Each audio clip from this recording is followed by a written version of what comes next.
TV सत्यमेव व्रतम। जालन्यात भाजपचा महापौर होणार रावसाहेब दानवे। धनंजय मुंडे आणि अजित पवार यांच्या राजीनाम्याची मागणी करणाऱ्या संजय राऊत यांच्यावर रावसाहेब दानवे यांची टीका। जालन्यात भारतीय जनता पक्षाचा कार्यकर्ता प्रवेश सोहळा आयोजित करण्यात आला होता। यावेळी स्थानिक स्वराज्य संस्थांच्या निवडणुकीमध्ये राज्य पातळीवरील सर्वच पक्षांनी कधी स्थानिक पातळीवरती निर्णय घेण्याचे आदेश दिलेले आहेत। त्यामुळे वरच्या सूचना जशा येतील तशा सूचना पाळणाऱ्यांपैकी आम्ही आहोत, असं रावसाहेब दानवे यांनी पत्रकारांशी संवाद साधताना म्हटलंय।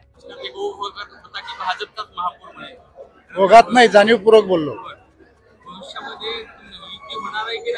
असं आहे, महापौर होणार म्हणजे भारतीय जनता पार्टी आणि आमच्या मित्र पक्षाशी बैठका होतील हे सांगितलंय आणि बैठकीमध्ये चर्चा करू जागा वाटपाची। महापौर भाजपचा होईल हे मी बोललो। कार्यकर्त्याच्या बैठकीमध्ये संघटनेमध्ये असं थोडं म्हणणार आहे मी की महापौर भाजपचा होणार नाही, अशी अपेक्षित आहे का तुला?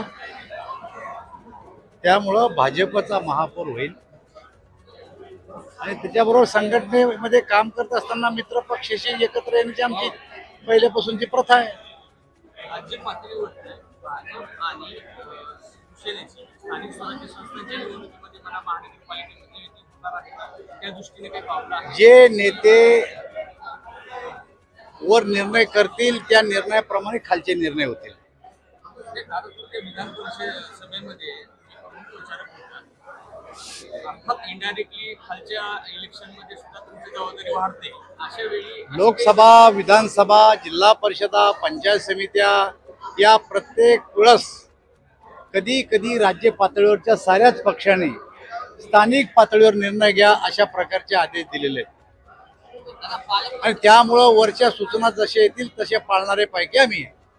पालकमंत्री पदाचा तिला अजून सुटलेला नाहीये, काय नेमकं तो विषय मुख्यमंत्र्यांच्या अधिकारातला आहे, माझ्या अधिकारातला नाही। चंद्रशेखर बावनकुळे मंत्री झाल्यानंतर तुमच्याकडे पुन्हा एकदा प्रदेशाध्यक्ष पदाची धुरा येणार असेल? मला असं वाटतं की आमची संघटना तुम्ही नका चालू, आम्हाला चालू द्या।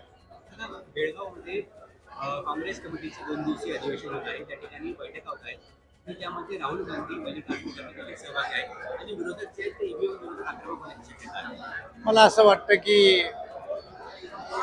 ईव्हीएम हा विषय काही नवीन नाही आहे। 2004ला पहिल्यांदा ईव्हीएम आलाय आणि तेव्हा आणि 9ला 2 वेळेस या देशाचे प्रधानमंत्री हे काँग्रेसचे झाले, तेव्हा कोणी ईव्हीएम आक्षेप घेतला नाही। लोकसभेत आमची हार झाली, त्यांनी कर्नाटक जिंकलं, त्यांनी हरियाणा जिंकलं, ईव्हीएम वर ऑब्जेक्शन नाही घेतलं कोणा। आणि आता हरले तर हार झाल्याच्या नंतर अशी हार झाली की कदाचित आपल्या पक्षातले कार्यकर्ते इतर ठिकाणी जातील, हे आपल्यावर नेतृत्वावर अविश्वास येऊ नये म्हणून कार्यकर्ते थोपवण्यासाठी ईव्हीएम वर दोष देऊन कार्यकर्ते सांभाळून ठेवण्याचा हा प्रयत्न आहे।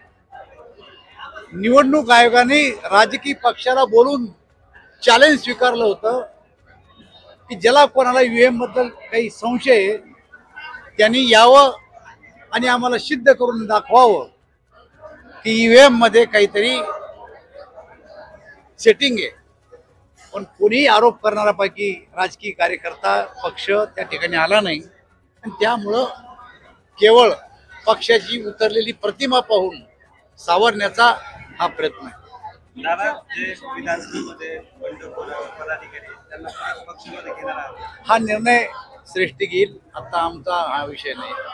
मुख्यमंत्री देवेंद्र फडणवीस यांनी संजय राऊत यांनी असं म्हटलंय की मुख्यमंत्री देवेंद्र फडणवीस आणि धनंजय मुंडे यांच्यासह अजितदादांचा राजीनामा।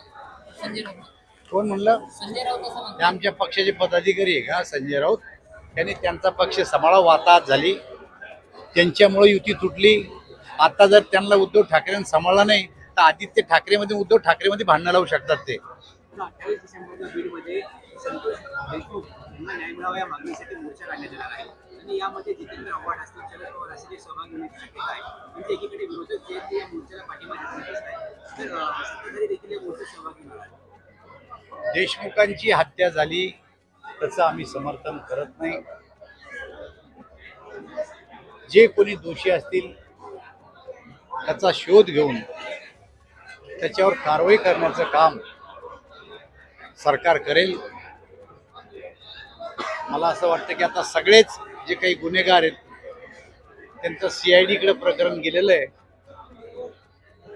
आणि त्या प्रकरणात दोषींना पकडून नक्कीच सरकार त्यांना सजा देईल याची मला स्वतःला खात्री आहे. आता तुमचे पक्षाचे धस जेव्हा असा आरोप करतात ते indirectly तुमच्या पक्षाच्या प्रमुखांच्या यंत्रणेवरती ऑब्जेक्शन घेत असं नाही वाटत? काय धस ज्याप्रमाणे सभागृहामध्ये टीका करत आहे तुमच्या मित्र पक्षाच्या मंत्र्यावरती, याशिवाय यंत्रणेवरती सुद्धा ते ऑब्जेक्शन दाखवत आहेत. अशावेळी पक्षप्रमुख गृहमंत्री असतील म्हणा किंवा मुख्यमंत्री आहेत त्यांच्यावरती इनडायरेक्टली ऑब्जेक्शन होत नाही का सुरेंद्र सांगतो? ते मला असं वाटतं ज्यांना त्यांना ज्याचा त्याचा अर्थ काढावा. आपल्या मनातल्या वेदना त्यांनी बोलून दाखवलेल्या आहेत आणि एखाद्या माणसाला ज्या भागाचं प्रतिनिधित्व करतो त्या वेदना बोलून दाखवण्याचा अधिकार आहे. 28 तारखेच्या मोर्चामध्ये सत्ताधारी कोणी सहभागी होणार नाही. 28 तारखेच्या मोर्चामध्ये सत्ताधारी सहभागी होणार. घेऊ मोर्चात सहभागी होते का म्हणजे?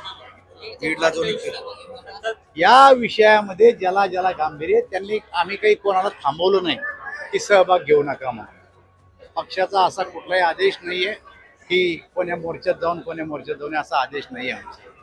असं वाटतं या दोन्ही घटनांवर आणि त्यांच्या घटनेवर राजकारण केलं जातं असं तुम्हाला वाटतं? परभणी आणि त्यांच्या घटनेवर राजकारण होतं असं तुम्हाला वाटतं? काही घटना घडली या देशात ते राजकारण करतातच लोक, पण घटना गंभीर आहे. या घटनेत जे कोणी दोषी त्यांना पकडले गेलं पाहिजे आणि त्यांना योग्य सजा झाली पाहिजे हे आमचं मत.